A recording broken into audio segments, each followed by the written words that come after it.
You know what you're listening to? Is that a trick question? It's the I Still Love This Game podcast with your host, Matthew Damian. He's an idiot. Don't listen to this. He's an idiot.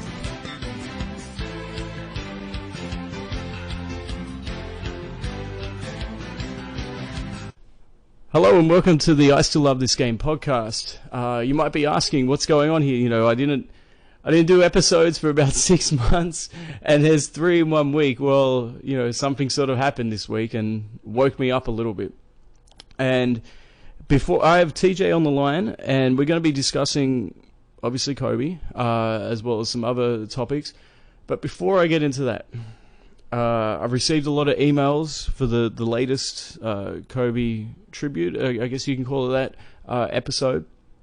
And a lot of them were positive. You know, I had some ex-NBA players reach out. I had, you know, a lot of fans of the show that have reached out, former guests that have been on the show as well. And they said they liked it a lot. And it helped them go through it as well, especially the fact that I tried to, it was a conscious effort to try and, you know, acknowledge Kobe, his life, his impact in Los Angeles and in the world. But then also let's talk about the memories.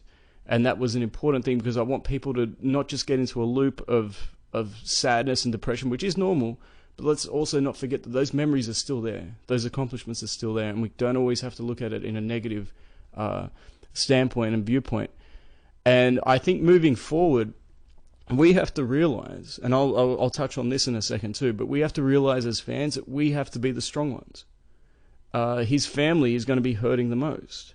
And his family is going to be online. His family is going to be reading comments and tributes. And if we're always breaking down in front of them, that's going to put them in situations as well. So grieve if you need to, but also try to be strong for the family because I guarantee you they will be looking online. They are human just like us. And they're not, just because, you know, I'll never forget, ironically, it's actually a story from Kobe when he was being interviewed by, of all people, Stephon Marbury. Stephon Marbury tried his hand at being a talk show host. And they were having a conversation about people coming up to them when they were actually filling up their car with gas. And Kobe was like, yeah, of course I fill my car up with gas. Well, the same thing applies. Of course, these people still go online too. They are still humans. So if they go online and they see constant sadness, which is, I get it, it's normal too, but just try to be strong. Try to be strong knowing that, you know, the family will be seeing some of that stuff. That being said, as I said, I appreciated all the emails that you guys have sent me, with the exception of some. And I usually don't respond to these individuals, but I'm going to make an exception this one time because I know a lot of you are dealing with this stuff too. And that's this attention grab, for lack of a better term, from people. And the most egregious one that I was getting was people referencing and trying to question why I was celebrating Kobe because he is quote unquote a rapist. Now this pisses me off. This pisses me off a lot because first of all the timing of it is disgusting. Okay? And for those people that sent the email, or if you know anyone that's been doing this kind of stuff, it's disgusting behavior. Because someone has just died, their daughter has just died as well, their family is grieving, and as I said before, they will be online as well checking some of this stuff out. How do you think I don't know how old his oldest is, I think she's, you know, 15, 16 years old, whatever. How do you think she's going to respond when she sees something like that? You claim to be a feminist, you claim to be that because you know believe all women. That's a family of females now. How do you think they're going to feel knowing that their father is gone and this is what you're saying? It's disgusting behavior, and I've got no respect for you. The second part, got a little bit more respect for, but still, you're not in my good graces just yet. The second group of people that I got emails from was questioning why I didn't acknowledge the other people in the chopper.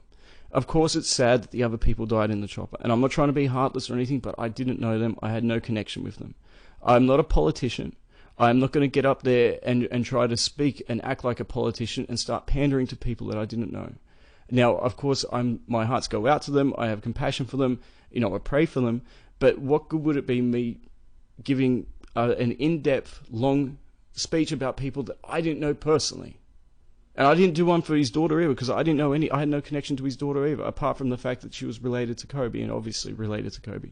So if it wasn't the flip side of this applies. You're going to say that I only talked about Kobe. If Kobe wasn't on that helicopter and his daughter wasn't on that helicopter, I guarantee 99% of you wouldn't even be aware that that helicopter went down. So do not come to me and accuse me of being heartless or anything like that for not acknowledging them. Of course, I'm sad. It's a tragedy that they passed away, but I've got nothing really that I can add to that because I don't know them. I've never had a connection with them. I've never watched them. I didn't know they even existed until they passed away. So as I said, I'm not a politician. I'm not going to start pandering to people so I can appear to be something that I'm not. Okay, that might sound heartless, but it's authentic. That being said, speaking of authentic, TJ, how are you, sir?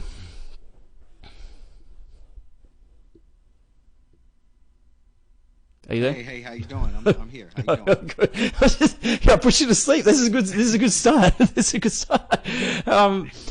Now, TJ, you guys, if you're long-time fans of the show, TJ did come onto the show. I remember actually how TJ came on. He told me he was a long-time listener, and he heard me bring on somebody to talk about 90s basketball, and specifically the Knicks basketball. And we started talking back and forth, and this guy's knowledge of the game, especially of the 90s, is second to none. And it's a thrill, and it's an honor to have you on the show. And obviously, with that being said, you grew up with Kobe a lot more than what I did. So I wanted to get your thoughts on obviously not just his passing, but his basketball legacy. Yeah, absolutely. I've watched Kobe since the very beginning. I remember when he was a rookie, and I remember when he just had so much skill, even as a younger player, and he had flash, and he was so confident, and he was just, he had the confidence of a player that had been dominating the league for 10 years when he first got into the league. When he first arrived, he just had this swagger about him, and he had the skills to back it up.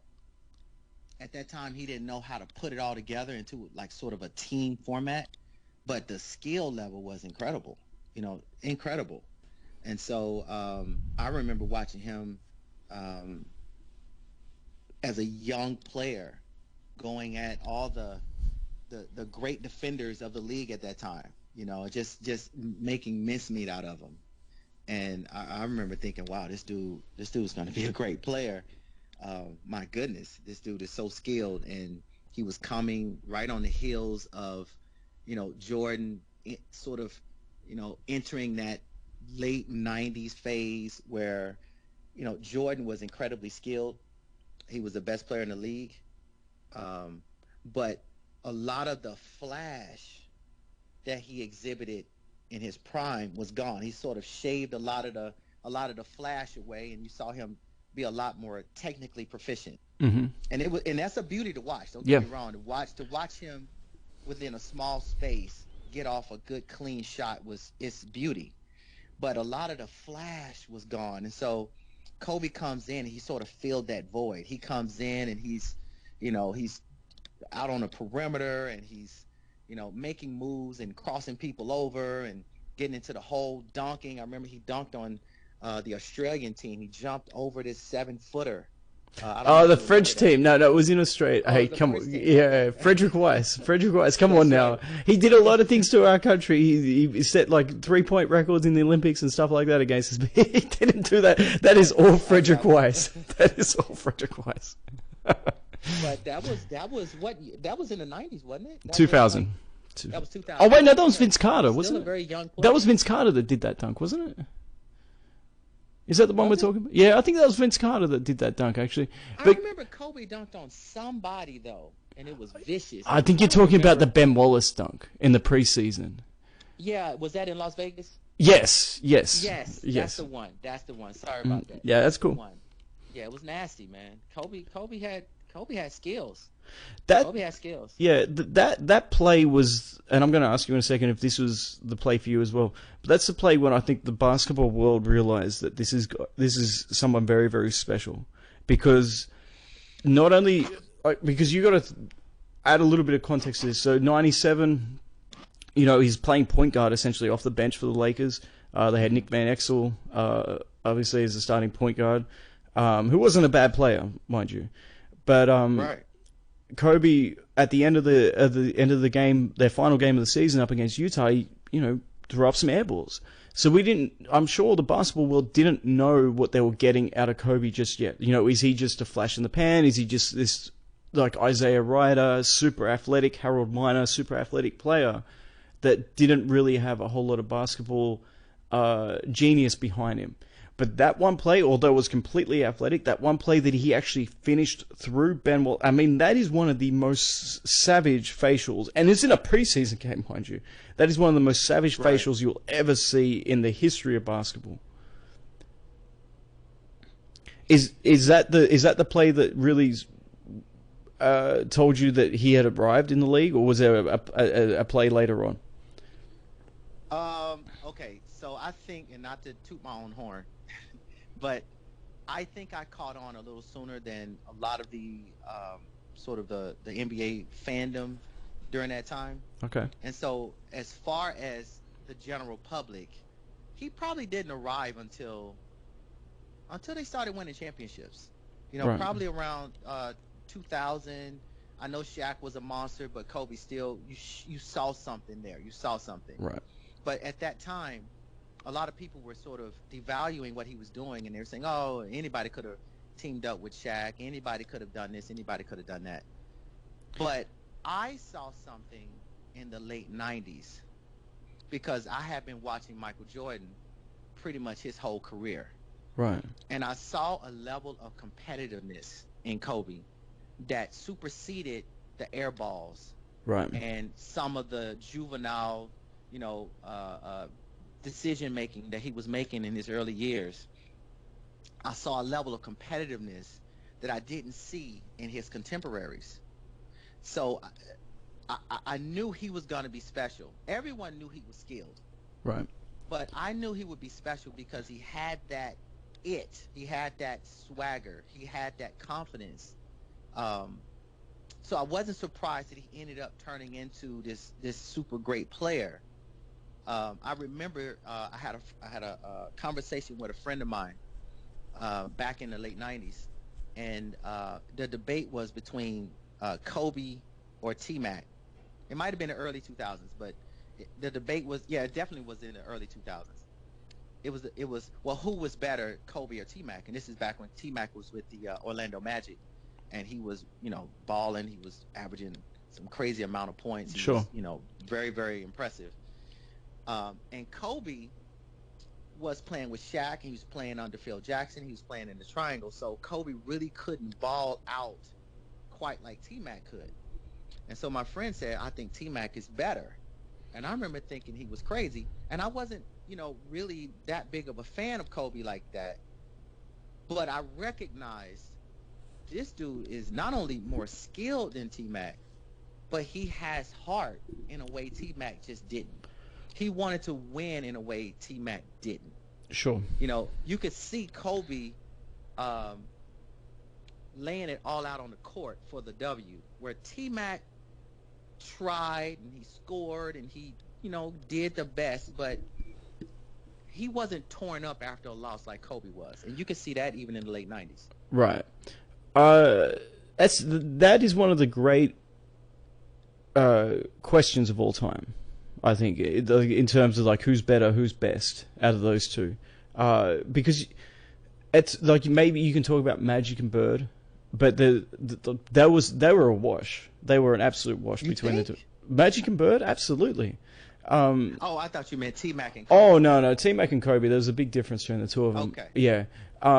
T-Mac, quite honestly, should have been better than him. 6'9", longer arms, just as skilled, just as athletic. But it comes down to the mentality. And just the confidence and the determination. I think what Kobe did in the first 3 years is wildly underrated, because you think about everything that this guy, he was only young, right? He was only young. He was playing alongside Shaq. Shaq was getting all the credit, right? rightly or wrongly, he was getting all the credit. Definitely the first championship, Shaq deserved pretty much all the credit. But Kobe was ascending. Now, if Kobe was in a situation like Philadelphia, where Iverson was at, or in Orlando, like T-Mac was at, can you imagine what kind of numbers he would have been putting up? Right. Now, and I agree with that. And I was thinking that at the time that a lot of people look back at the numbers and they say, Shaq was, so much better, and he did. He was a monster. He deserved those MVPs. Sure.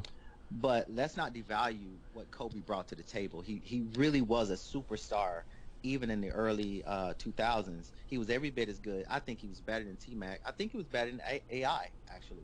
You're breaking my heart, but I think you're right. Yeah. It was 100. Those guys put up great numbers, and they were unbelievable talents. And Allen Iverson was driven more than anybody else.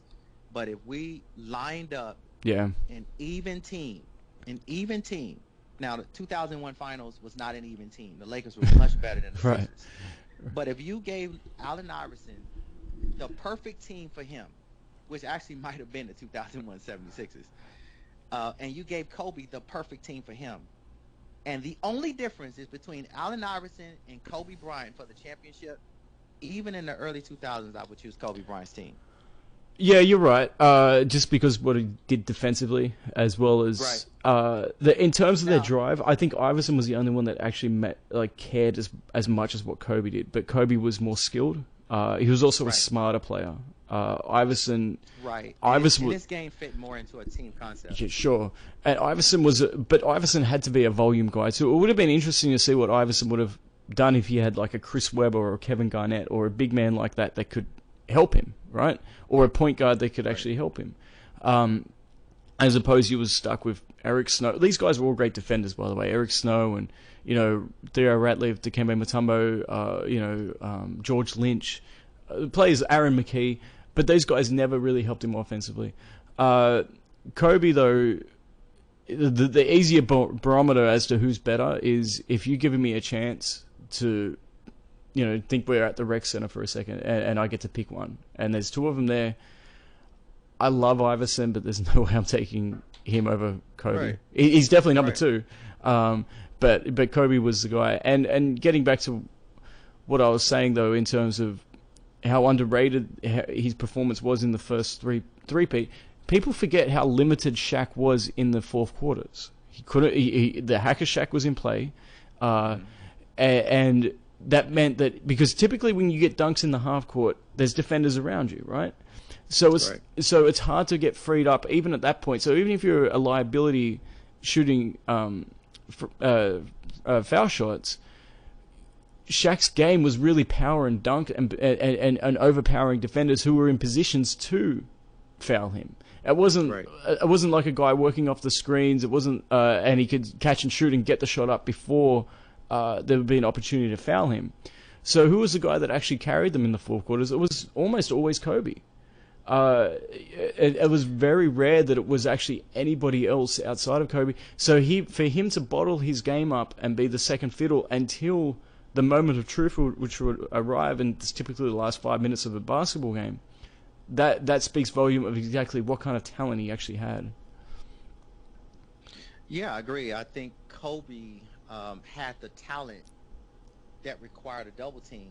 Sure. But you couldn't double team him because Shaq was on the floor. Yep. So now you're trying to guard a guy with the skills of a Michael Jordan with just one player. So, he provided a huge lift in those fourth quarters. You're trying to stop Shaq, but at the same time, now you're forced to guard Kobe one-on-one, and Kobe's, 6'6".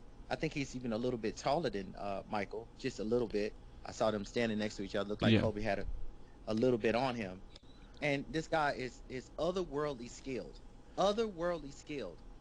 How do you guard him with just one person? So it was impossible. That's why I always say I think the early 2000 Lakers, I don't care what the records are, because the regular season is just warm-up. Right. That was a hard team to beat. That's one of the all-time great teams that no one ever talks about, because you got Shaq and you got Kobe, and both of them are either in or near their prime. And then you had other guys like, D Fish that could hit jump shot. He went on one run in one of those years that was just unbelievable. He hit everything he threw up. You had 2000, you had Brian Shaw, you had Rick Fox, Rick Robert Fox, Horry. Absolutely. I've got them, full disclosure, I've got them as the second best team of all time. And I don't even know if that's right or not. So I've got them as the second best. Yeah. Just behind the Bulls of the late 90s. I've got them ahead of the Bulls of the early 90s. So I stand by that. And look, I'll get you back on the show and we'll debate that one. Because... I've read your book, so I know your reasoning. Yeah, it's just a conundrum because, as you said, because even if you single cover Kobe, you're still leaving a player open, typically, because Shaq was just so dominant, and then you're getting clean, wide open looks for guys like Rick Fox, guys like Robert Horry. Horace Grant was on that team. He wasn't a bad player at that stage of his career. He was still serviceable. You're right about Brian Shaw. You had Tyronn Lue, who ended up being a starter for many years afterwards, and he was a 12th man. No one had even heard of Tyronn Lue before the NBA Finals in 2001. But the point you made as well about the double teaming of Shaq, it also allowed space for Kobe. It wasn't just a one-on-one situation. He actually had plenty of space to because people didn't want to leave Shaq. Because you saw what he did against Portland. It was just one play, but you saw what he did when they did, a collapse on Kobe in a critical situation. That's one of the greatest alley-oops of all time in Game 7 of the 2000 Conference Finals. But seeing we're here, and you mentioned Jordan. One of the great questions or great statements that a lot of NBA fans like to bring up is how Kobe was essentially a clone of Jordan. They are very similar in terms of their skill set, and Kobe makes no apologies for patterning his game after Jordan, especially early on. That being said, I know you know this, but there are a lot of differences, both positive and negative, between these two players. I'd like to discuss that with you, and because I don't think it's doing either player justice. Because if you say a player is a clone of somebody, that means that they don't have their own legacy on the basketball court. They're not original, right? Yeah, exactly. And Kobe was original, and in many facets. So let's start by talking about the obvious similarities. Both shooting guards, both won titles under Phil Jackson exclusively. Kobe won it though in very different circumstances. The biggest difference was, of course, having Shaq. Jordan never had a player of that dominance.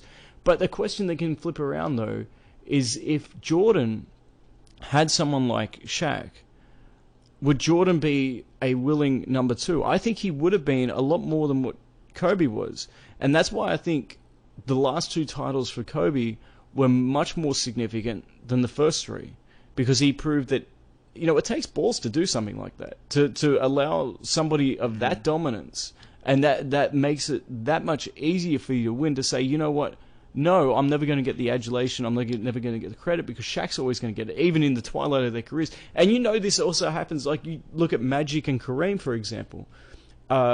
Magic clearly carried them to the last few titles that they had. Kareem was, after the 85 finals, he should have retired after 85. He really should have. It was completely Magic's team after that. But people still refer to Kareem or Magic being dependent on Kareem, even though the latter part, it clearly wasn't the case. So I give credit to Kobe for that. What's your take on that? Well, first of all, I do slightly differ here. I believe that had Jordan played with Shaq, Jordan would have been number one. And I'll give you a couple reasons why. Jordan, in contrast to Kobe, was much more of a consistent scorer. Okay. He didn't have the outrageous hot streaks that Kobe had, that Kobe could go on. Like, nobody could go on those streaks like Kobe could. But there would also be some lulls as well, where I remember Jordan giving an interview way back in the 80s, or maybe even the early 90s, when somebody asked him, oh, now that you're on the championship team, or you're competing for championships, are you going to be able to score 30? And he said, I can score 30 in my sleep. I can average 32 in my sleep. He said it's just 8, 8, 8, 8. Sure. It's so easy for Jordan to score that if you put him in a situation where Shaq is drawing double teams, Jordan would have easily scored just easier baskets, and it would have been much easier for him to just drop in 30 points without thinking. The thing is, Shaq would have also dropped in his 25, 28 points. Now, the reason Jordan would have been the leader is because of the mentality. He is a leader on the court. And so it would have been Jordan making sure the team was prepared. Shaq would have fallen in line under Jordan, where the dynamic was a little bit different with Kobe, because Kobe was a much younger player. Right. So all things considered equal, then, if we're doing this hypothetical, if Shaq was the 28-year-old and Jordan was the 21-year-old, do you think Shaq would have been subservient to? Oh, I see. Yeah, you get what I mean. Do you think he'd be happy to play the second fiddle? Well, I still think Jordan was Jordan even when he first came into the league. I mean, right, but would Shaq be willing to do that to someone younger? Probably not. Now that I think about it, yeah, because Shaq has always been somewhat petulant and sensitive, and I mean he's still sensitive. I mean, I heard an interview just recently where he was singling out Fred Hickman for not voting him unanimous MVP. Fred Hickman. So yeah, I know he voted for Iverson. He voted for Iverson. Yeah. But yeah, exactly. But I'll say this: Jordan created an environment, and you can look up all these interviews from his former teammates where you got on that court, you competed. Sure. It was all-out war. And I don't think even petulant Shaq could stop that from infiltrating his spirit. He would have been challenged. He would have been forced to compete, even with a younger Jordan, because that's how Jordan, everywhere Jordan went, it was all about competition. And so it wouldn't have been a question of would Shaq have fallen in line willingly as much as he would have almost had to. But keep in mind, though, Shaq did bolt from Orlando very early in his career. Are you then running the risk that Shaq leaves? Probably. Because I don't think you change Jordan. Yeah. So, I mean, if push comes to shove there, and maybe Kobe was playing 4D chess here. I mean, it's impossible to tell this, but maybe he realized he could only push him so much, and he had to accept that second role because Shaq does have a history of leaving. Obviously, when Penny Hardaway started getting credit, people, Shaq often says that the reason he left was the newspaper article or the newspaper poll or whatever in Orlando asking if he was worth that much. I'm not sure if I believe that or not. I think there was a bit of jealousy factor that Shaq with Penny Hardaway, because Penny Hardaway was becoming a bigger name. Well, I think he admitted that. There was a running dialogue of the 1995 NBA Finals. Yes. Where they played Houston. It was in, I believe it was Sports Illustrated. I'm not sure. But it came out a few years ago, 2015. And if I find it, I'll email it to you. But I think in that article, Shaq actually admitted, I shouldn't have left. I left because, I didn't like how you were getting all the hype. You had little Penny. Oh, well. It was just Shaq and Penny talking at the very end. Right. And Shaq was apologizing for basically being insecure. Right. So I think even if Shaq had left, I think Jordan would have used that as motivation to win a title before Shaq ever did. Don't get me wrong, but I'm just saying, like, the course of history, though, could Jordan, is it possible that Jordan could have played the second fiddle when he was younger the way that Kobe played the second fiddle in order to appease Shaq, so therefore you have this dominant duo? Otherwise, if Jordan's the alpha, which he always has been, and there's nothing wrong with that, I love that, by the way, but if Jordan's the alpha, maybe Shaq runs, and maybe you don't have that three-peat early on. Like, I don't think Kobe gets credit enough for realizing that. Well, let's remember Jordan wasn't alpha with North Carolina when he was in college. It was James Worthy that was the head spokesman on the team. So he had experience filling into a team concept without being the number one guy. Right. But I don't believe Jordan was although he was a monster and he was super athletic and he was super quick and he had, all these fast twitch reflexes. I don't think he was as skilled as Kobe when he was at the same age. Oh, the 21, Kobe 22, came in, yeah. Yeah, Kobe came in as skilled as the late 90s Jordan, where Jordan had to build on that. Like his skill level increased throughout his career, where Kobe came into the league a lot more skilled than Jordan was. Jordan came into the league this super quick, fast, high jumping athlete, and it was just otherworldly. But in terms of, he had some skills, don't get me wrong, but they weren't as polished as Kobe's was at the same age. I think at 21 or 23 even, you could say that. It's impossible. I think the 17, 18-year-old Jordan, it's impossible to say because, you know, Jordan was in North Carolina. The talent level obviously wasn't the same. And we only saw glimpses. Remember, Kobe was coming off the bench. So we never saw, like, Kobe really, his skills really tested. But we saw glimpses of it. I mean, I can't help but think back to a regular season game between the two of them in Chicago. Shaq wasn't playing, Pippen wasn't playing, and they just went at it at each other, and Kobe was hitting fadeaways on Jordan. Jordan was blowing by him, getting dunks, and Kobe had a couple of dunks as well. And the more I thought about that, you know, I was driving the other day and I was thinking about it. If you watch that game back, and I'll link this in the description, a YouTube video. It might be yours, by the way, TJ. No, but I'm sure you know the game I'm talking about, though. And if you listen to the crowd reactions, when Kobe hits some fadeaways, he gets some nice reverse layups and some, you know, big dunks and that, you can hear the Chicago crowd sort of like taking a breath, sort of thing. Like they're like, "Ooh, what have we got here?" Now, keep in mind some of the things that they had seen very recently at that point from Jordan. That might have been the toughest crowd to impress, that toughest market to impress. And he did take their breath away, and you know, that were, you know, you could see that, you know, people in admiration and awe. He had this one windmill dunk where, like, you know, you had Chicago fans cheering it, and this is at the Bulls' peak, or not at the peak, but during their title run. I don't think the '98 team was really their best team. It was still a very good team, but. Right. That says a lot, though, and I was thinking about that in terms of the value. What is winning that audience over at that time is unprecedented. Well, yeah, you know, we weren't used to seeing someone so young. Remember, he didn't go to college, right? And so we weren't used to seeing someone so young have such a skill set. And number two, he played so much like Mike, right? That we couldn't believe it. How can this guy this young come into the league, you know, be able to hit fadeaways just like that? You know, how could he come in and pump fake and twist around and bank it off the glass? That's what Michael's been doing for the last 10 years. And this guy already has this skill set. And he was 18 years old. Exactly. It was 18 years. It was just unbelievable, you know. That's why he was voted to the All-Star team.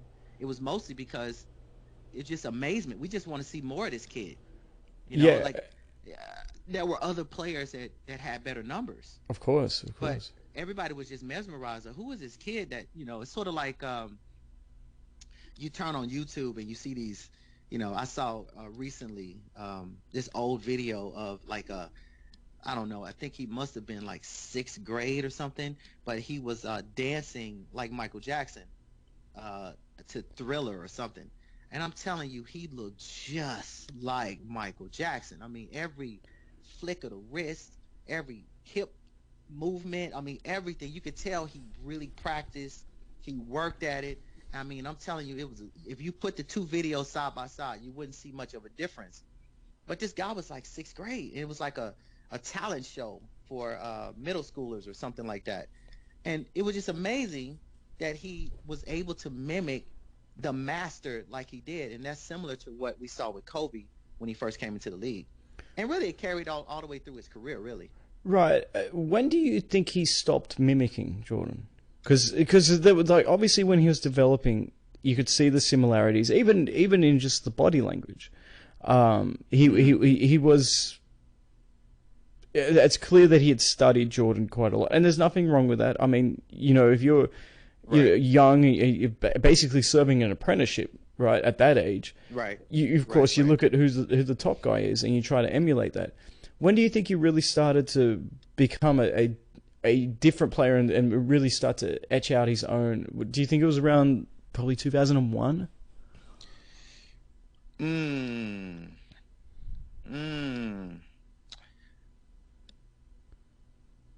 Or do you think it's when Shaq left and he had to sort of carry the team? I'm thinking.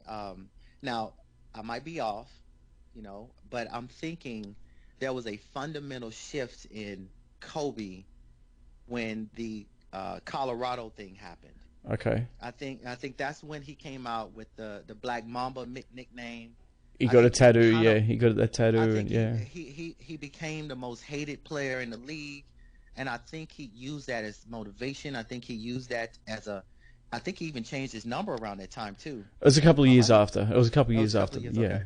Well, I know there was a fundamental. All of a sudden, now he's just gonna be Kobe. Right. He's gonna put down the pretensions. He's gonna stop trying to sound like Michael in interviews. He's gonna stop, sort of walking like Mike and chewing gum like Mike, and all of a sudden he became Kobe, the real Kobe that was down there anyway. But to go back to the differences between Kobe and Mike, I'm gonna say for the most part, Kobe at his best resembled the late '90s Michael. The fadeaway Jordan, the technical skill, the footwork, and there's a beauty in that game. It took me a while to realize that watching, because I grew up watching young Mike jumping out the sky, dunking on Patrick Ewing and Alonzo and Brad Doherty, and then I all the come fly with me stuff. Then I saw him morph into this guy that was making these unbelievable layups. I mean, his touch around the rim. His footwork, man. His footwork. Yeah. It was just ridiculous. And so by the early '90s, he was like the best combination of everything. He had unbelievable athleticism. He had unbelievable creativity, and he had the wisdom of knowing how to win and how to incorporate his game into a team framework. And that's the Michael that it's sort of like watching a solar eclipse. It's just wow. You can't take your eyes. It took people a while to realize Pippen was as good as he was, because you really couldn't take your eyes off Michael, even when Michael didn't have the ball. Right. So I grew up with that. So when he got to the point when he retired, he came back and he slowly morphed into this post, the mid-range shooting, the mid-range Jordan, the fadeaways. It took me a while because I missed that other Mike. But once I got to the point where I could appreciate that he was much more technically proficient in the late '90s than he was in the early '90s. He can do a lot of the stuff in the early '90s, but it was sparingly, because he was so good, he didn't need to focus on just one or two things. Right. But in the late '90s, he just became a master. I mean, his footwork was incredible. And so Kobe came in, and Kobe was born in '78. So when Michael won his first title, Kobe was only 13. Right, right. So Kobe really kind of, by the time he was able to really process... He would have been in Italy too. Exactly. So by the time he was able to really kind of process and sort of formulate his game, he's now looking at the late '90s Jordan. Right. That's the game that he... Keep going. No, I was going to say, that makes a lot of sense. I just want to add a little bit more context. When I say, he's from Italy, it's not disparaging. This is pre-internet. How many Bulls games are they going to be showing on Italian television at that point? No, but please continue. Exactly. Oh, yeah, and he was getting videotapes from his family that lived in Lower Merion, Pennsylvania. Right. But, again, snail mail. He had to record it, and then he had to send batches of the games over there. And that's how he would watch it. Didn't they have different formats for the VCR? Wasn't there a PAL and NTSC? How did they get around that one? Something like that. I'm not exactly sure. I didn't travel out of the country until the late '90s, but I do know that there was a different format. So, but his dad played in the NBA. His dad then moved over to Italy, so they understood the difference, and I'm sure they found a way to work around that. Right. But Kobe mastered that late '90s Jordan. That was his game. That's what looked so similar. So while Jordan is being this Yoda master, Kobe comes on the scene and looks just like him. But with the athleticism, because he's only Keep going. 18, yeah, the athleticism of him. I remember hearing Exactly. a rumor. I can't remember who said it, but of all people, I mentioned him before, Nick Van Exel. After the Utah series, Nick Van Exel actually gave Kobe a mixtape of Jordan stuff. And Kobe was only 17. I remember hearing that somewhere. I can't remember where. It was probably like 3 a.m. and I couldn't sleep, and I was just, going through Reddit or whatever. And that makes a lot of sense, though, because if you compare Kobe in 97 to Kobe to 98, I see what you're saying with these similarities. Kobe really didn't have a fadeaway in 97. He didn't really have like the jab step. He was just a super athletic dude who could play very, very well, obviously. He had a good jumper and everything like that, but he wasn't, to use your terminology, the Jedi Master. And Kobe, obviously famously was speaking to Jordan in that game that I was talking about, the one at the United Center, and asking for tips. December 1997. There you go. I didn't know the month, but all right, we'll go with that. But that's the similarities, right? And they are right. And I do agree with you. The post Colorado thing is probably when he was like, you know what, you guys really don't know me. You're going to now see who I am, because you could see a different attitude to him from him going forward. Now, in terms of their games, though, now you and I have talked a little bit, and we know that there's a significant difference, but maybe not so much to the untrained eye, between the two of them. Where would you say the biggest difference is between the two?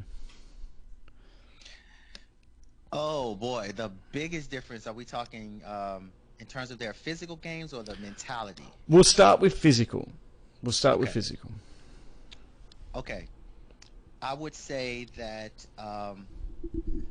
Kobe had a more pure jump shot, and as a result, he had a more natural range to his shot. Now, let me just jump in for a second. We're going to be comparing prime to prime. So I think Jordan 91 to 93 is his absolute prime. Do you agree with that? I do. Okay. When do you think Kobe's absolute prime is?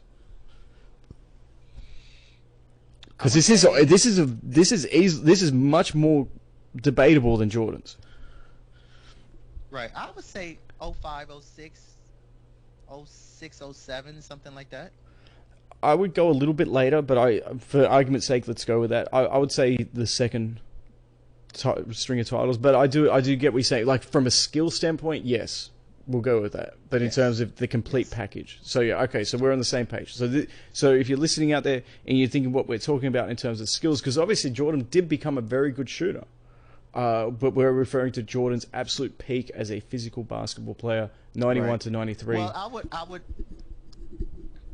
I would say that Kobe was every bit as good in 05, 06 as he was when he won the second pair of titles, but he didn't have the team. So there were certain things he couldn't do.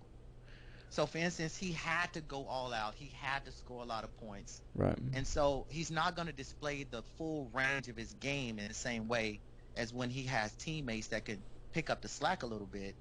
I always look at it like, those late 80 games, the Celtics versus the Bulls. Sure. And you look at the stat sheet, and Jordan has, 35 points, 6 rebounds, 5 assists, and Larry Bird will have 26 points, 10 rebounds, 8 assists, or something like that. And you watch the game, and you can see Jordan just working like a freight train. I mean, he's all over the court. He's doing this. He's doing that. He's just doing everything. He's laying it all out on the floor. And you look at Larry, and Larry's he's in cruise control. Yeah.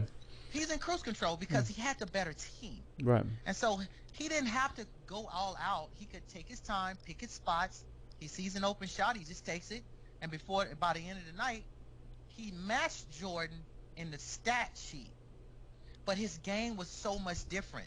Sure. And I see that as the difference between Michael in the late 80s and Michael during the championship years. That 91 team in particular, he was picking his spots. And if you watch Learning to Fly, the championship sort of montage, after they win the championship, they create this the DVD, sort of review of the year. Yep. Michael said he chose that year he became the utility man. So it's the same thing. Where he was able to, now he can pick his spots. He see where the other team is deficient, or he sees a hole he can take advantage of.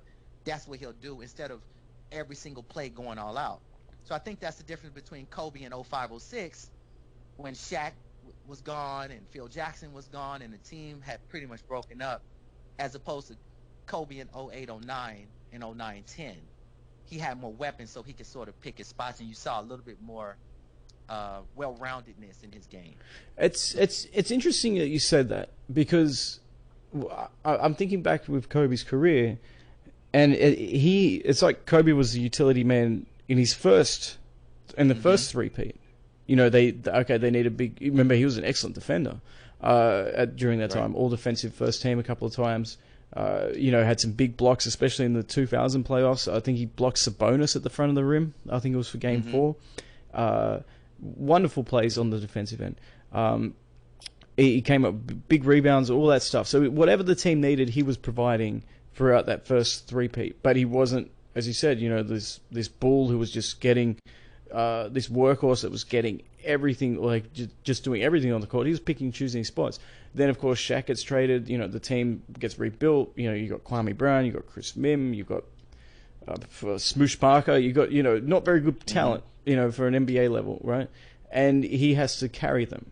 And to his credit, he does. He should have been MVP in 06, without question. And then after they started to retool a bit, you see Pau Gasol come in, Andrew Bynum develop, Trevor Ariza comes in, they get Derek Fisher back, and then he becomes a utility man again.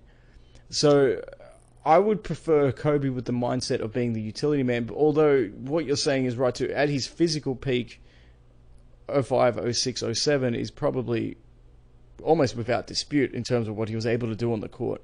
But also with the mentality of, I'm going to make my guys better, and then I'm going to plug in the gaps when I need to. I do agree with that. And they're very similar when you think about it. They I can see why people think they are a quote-unquote clone, but they're not clones, because... And I think it's kind of disrespectful to think that Kobe is a clone of Jordan. He took from Jordan the same way that Jordan took from Dr. J. And players have always taken from other players. I mean, Kobe took from Dirk Nowitzki. He started shooting a fadeaway like Dirk Nowitzki. That's true.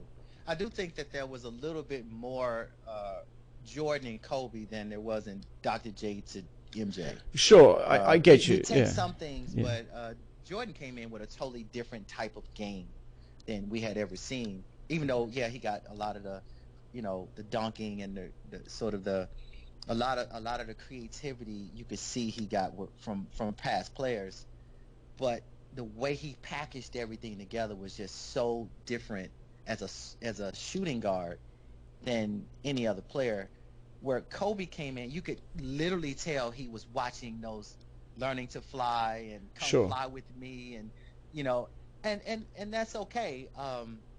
But I still think he added to it. That was just a base. Like I was saying earlier, Kobe had, and I really hope your audience is not one of these stat obsessed audience. No, they're not. Because, they're not. They're not.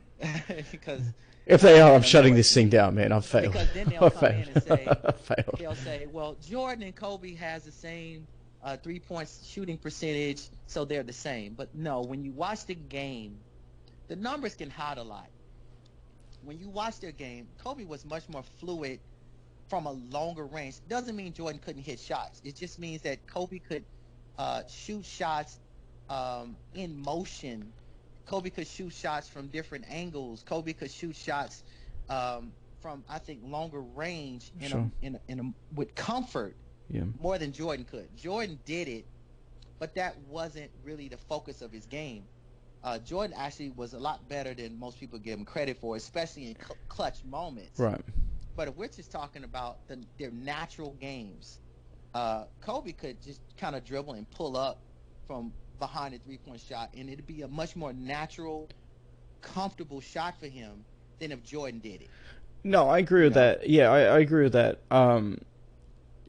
Jordan, I've often brought up Jordan's shooting percentages, especially when he would shoot a lot of threes. When he didn't shoot many threes in a regular season, he had very bad percentages. But when he shot a lot, he was very good. He was very good. Yeah, but he was very good. Keep going. I'm sorry. No, you're good. But I think the difference between the two of them when it comes to long range shooting is it was a weapon for Kobe. Kobe wanted that shot, whereas Jordan didn't really want that shot. Now, if you gave it to him, just ask Clyde Drexler and the Blazers. If you gave it to him, you know he would take it, but he was not looking for that.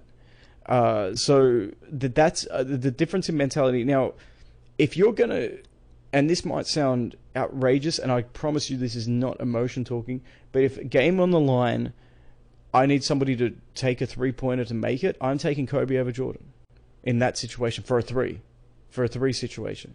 Any other like clutch moment, I'm going with Jordan, but if it's a 3-pointer, I want Kobe taking that shot over Jordan.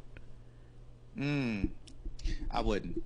I know that's fair. That's fair. No, hey, that's personal. That's a personal. Sounds somewhat crazy because Kobe, I just said, was a better 3-point shot, but Jordan in the clutch was otherworldly, and he would hit shots that you wouldn't think he should hit. The only player I'd put on Jordan's level in the clutch is Larry Bird.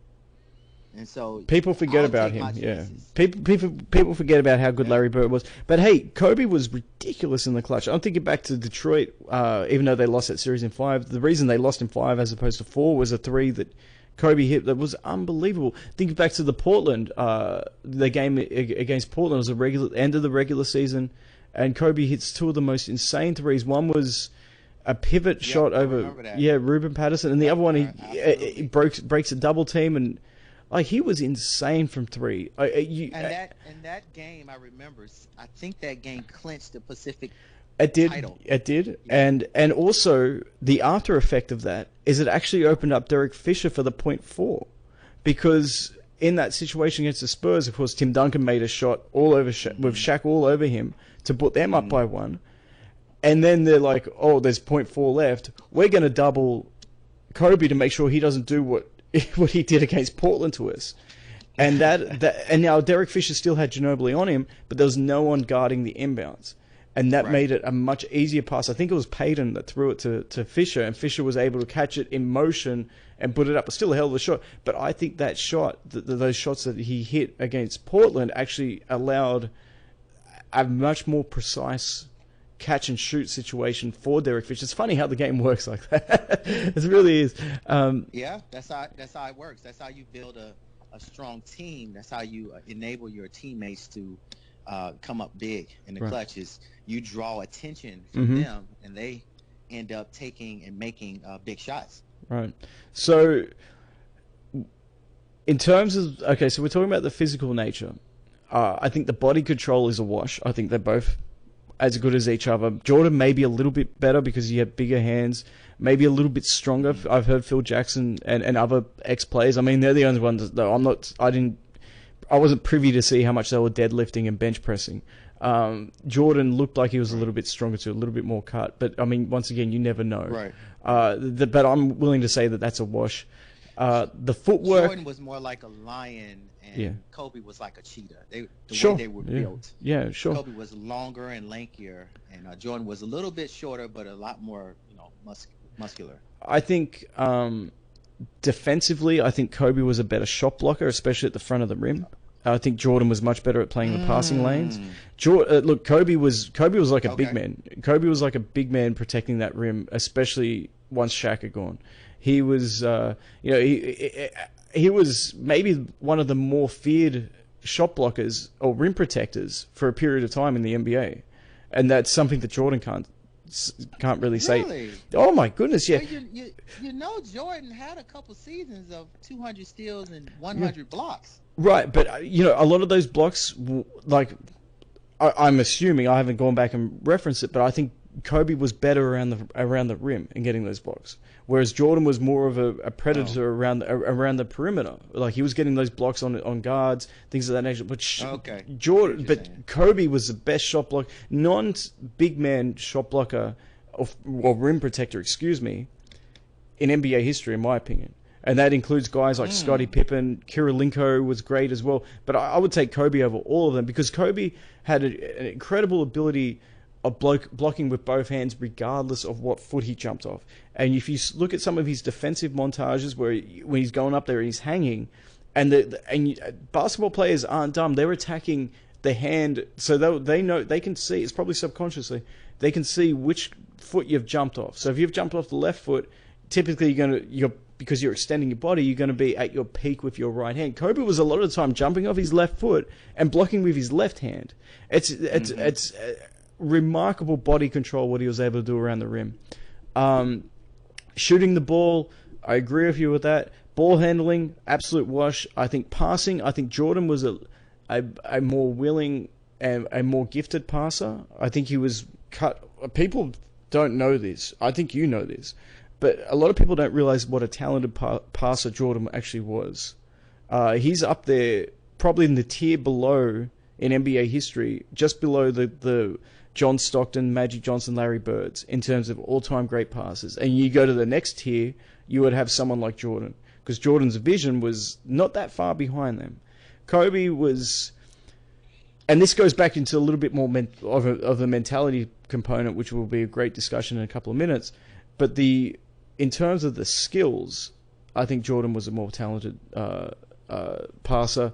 Foul shooting, that's pretty much a wash. Clutch play, also, it's almost a wash. I do think Jordan was a better clutch player, unless if it's a three-point shot. Then I'm taking Kobe in that situation. What are we missing here? Rebounding, pretty much a wash. I think Jordan was probably a little bit better as an offensive rebounder. People forget about that. What a good offensive rebounder Jordan was. Although Kobe had his moments too. Game 7 of the 2010 finals, he had, 15 rebounds or something insane like that. Mm-hmm. Right. What other aspects from a physical standpoint are we missing? Well, I think that Kobe was much better at making impossible shots. I'm glad you said that. Yeah. He'll do things that the coach will say no, and then he'll end up making that shot. Right. And keep going. No, I'm really glad you said that, because when I first started, this is before I even had the podcast, it was just an Instagram page. Someone asked me to do a comparison between Jordan and Kobe. And Kobe was still playing. This is how long ago it was. Kobe was still playing, and it came up to the fadeaway. And people thought it was identical, and I said no. Kobe would take worse shots, but make them. Whereas Jordan, like, you look at some of the degree of difficulty on some of those fadeaways that Kobe hits, and they are out of this world. Right. But, of course, with that comes some misses too. A lot more misses than... So, is that a mentality thing, or is that I don't know. That's a difficult one. It is a mentality thing, and it goes back to one major difference between MJ and Kobe. MJ always wanted to get the best shot. Sure. He wanted to make the shot as easy as possible. We kind of forget that because he was so creative around the rim. But his instinct was, I want to make my shot as easy as possible. Not always, though. I've got to put you up on that. Not always. Let me reference Game 2 of the 91 finals, where he has a wide open lane to go in to dunk the ball, and for whatever reason, he decides to pull it back down, and as he's almost parallel with the ground, he flips it up over his head, and so not always. Well, I remember him saying he saw Sam Perkins. Oh, please. That's what he said. Oh, come on, man. You just gave the list of Patrick Ewing and Alonzo Mourning and everyone else that this guy had posterized and immortalized in terms of dunk. Do you really think Jordan is afraid of, like, as much as he loves Sam Perkins, or long arm Sam Perkins as he called him, do you think he's really concerned if Sam Perkins is going to challenge that? Well, I'm not sure. I'm just messing with you, man. I'm just messing with you. Like he could have just kept going, but yeah. But generally speaking, Jordan would work himself to getting a closer, Sure, easier sure, shot. yes. I remember reading Hakeem Olajuwon's book, and he was really sort of breaking down what made Michael so special. He said usually when he jumps out there, the offensive player would usually either shoot a quick jump shot, or if they have a chance, drive all the way to the hole. He said, but Michael would probe, and he'd find a way to get closer, and he'd end up making Akeem feel like he's on his heels. Sure. He doesn't know whether Jordan's going to pull up, whether he's going to try to drive by him, what he's going to do. So Akeem said Jordan was the only person in the league that made him feel like he was playing on his heels, because Jordan was never satisfied with what you gave him. He would always probe and get a little closer, and if you give in, he'd probe and get a little closer than that. So Jordan, he was focused on getting as close as possible, and it was much harder for a defender to move him off that block. Once he set himself down, he did not want to give ground. So if you watch Jordan play, once he established his space, he would stay there. He was strong enough to fight off the defenders, where you saw a lot of times with Kobe, partly because Kobe didn't have the same mentality of getting the easier shot closer in, but also because Kobe had a lot more confidence in long-range jump shots. So when a defender would nudge Kobe off the block, sometimes he was more easily moved, or he would choose the move and actually shoot a longer shot than what Michael would do. And so because Michael stayed on the block, his fadeaway is a lot more technically sound. If you watch like some of these videos on YouTube, they'll do a comparison, and you'll see when Jordan fades away, his form, the way his back is straighter. Yes. And he's at a higher apex when he shoots the shot. Where Kobe is like a 45-degree angle. Yeah. That's right. So it's just slight difference when you look at it from that. If you want to get into the specifics as to what is the difference between MJ and Kobe, and I do think that played a part in Jordan being a little bit more proficient in terms of his field goal percentage than Kobe.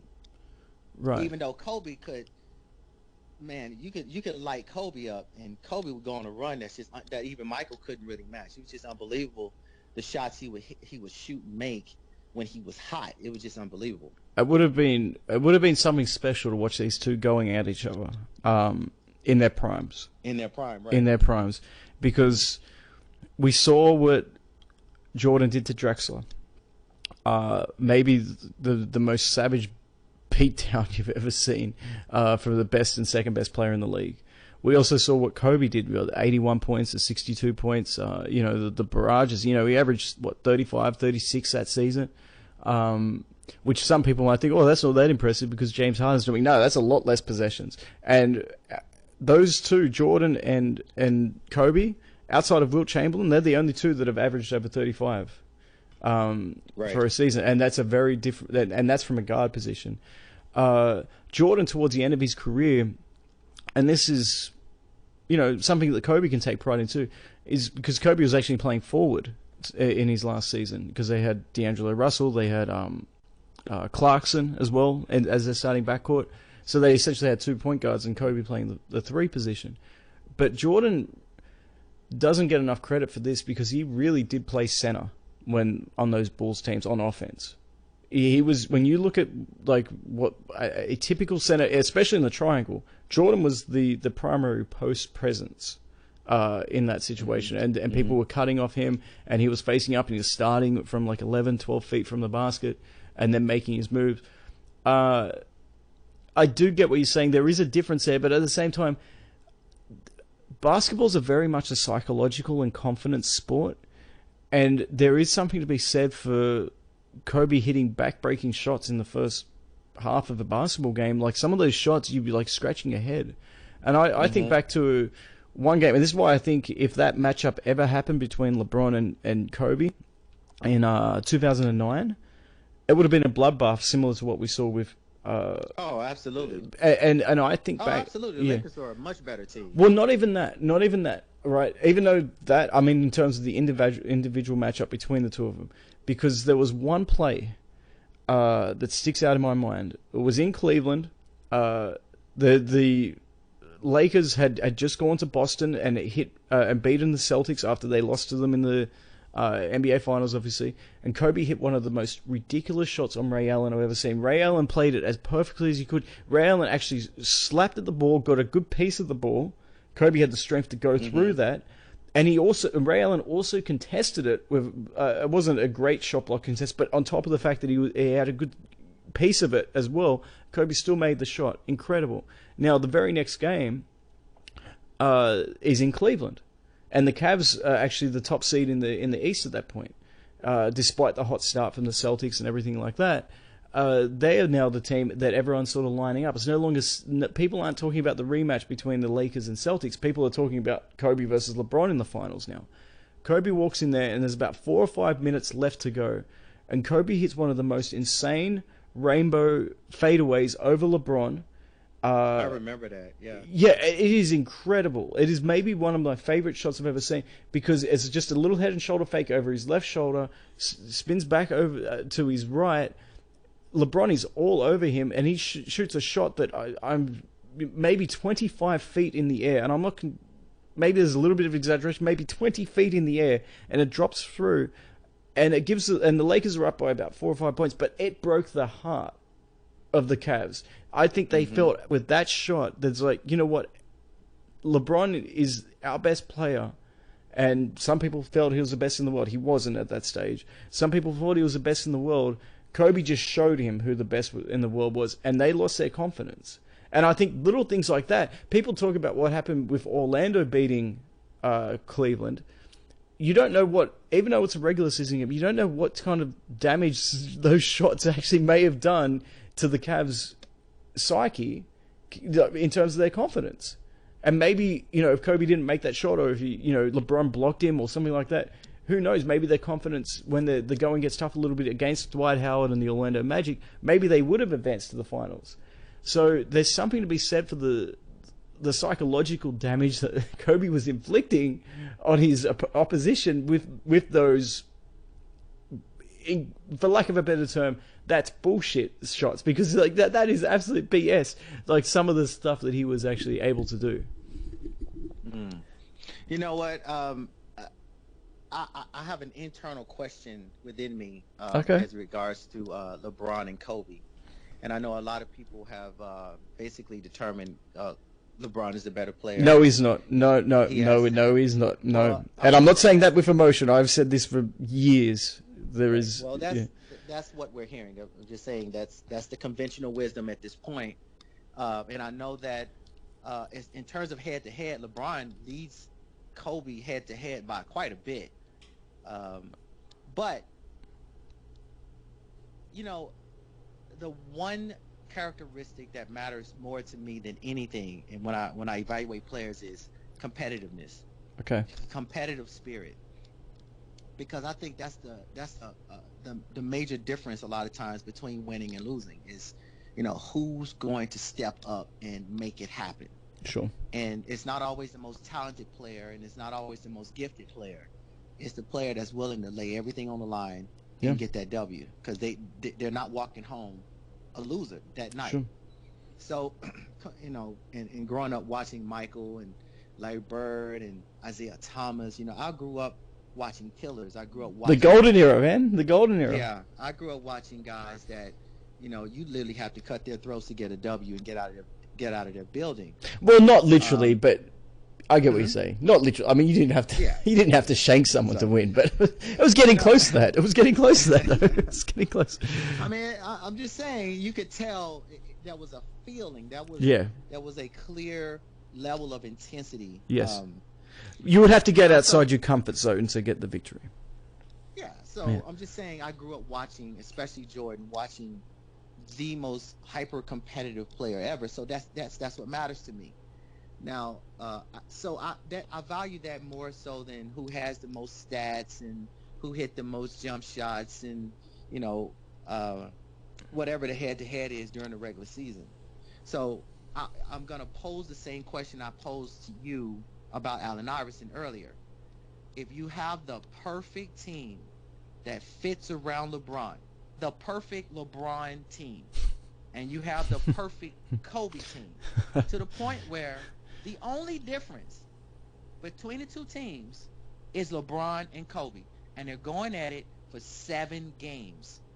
Are you, and I'm not talking to you because you just basically told me you still think Kobe's the best, but I want to ask the world, do you think LeBron could stare down Kobe in 7 games in the playoffs when it all matters?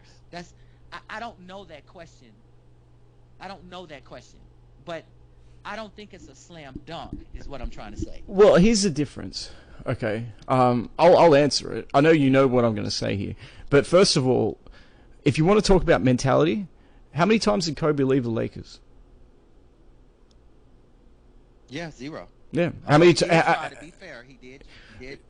I don't know if he was really trying. I think he wanted to get them to start making trades. I don't know why. Like he was what he was saying was, this team isn't very good. Why don't we go and get some players? And he was right, because the moment they got Pau Gasol, right, they were back as being legitimate championship contenders. They made the finals. They lost. So you're saying basically he was trying to pull a power move to force the Lakers to start to. I hear that. Because I don't think he had any intention of ever leaving LA. I know there was, people might pull up interviews where he was talking about, I was going to go to Chicago, or, I was going to maybe play for the Clippers. Dude, he had those opportunities to do that if he wanted to. He never did. Now, what's happened with LeBron? What's his mentality? When it goes tough, what happens? You talk about situations where Kobe has underperformed in the finals. Sure, 2004, the entire Lakers did. So did Shaq. Karl Malone didn't even play the final game. Gary Payton looked terrible in the whole thing. Phil Jackson was completely out-coached by Larry Brown. That entire team had the floor mopped with him, So, but compare that to LeBron in 2011, or LeBron in 2007, or LeBron, there's been plenty of situations. Sorry. Go. Let me break in and say this too. I think that LeBron's major failure in 2011 was sort of what's the word I'm looking for? When something's blown out of proportion. Oh, exaggerated? Exaggerate. I think it's the exaggeration of LeBron's negative side. And I think the 2004 loss for the Lakers was an exaggeration of Kobe's negative side. Sure. So in 2004, they lost because Kobe was trying to do too much.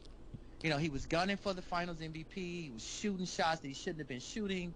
He didn't, there's a lot of things that went wrong, but Kobe did not play a good game. He was on hyperdrive. He was so focused on, dominating that team that he went too far.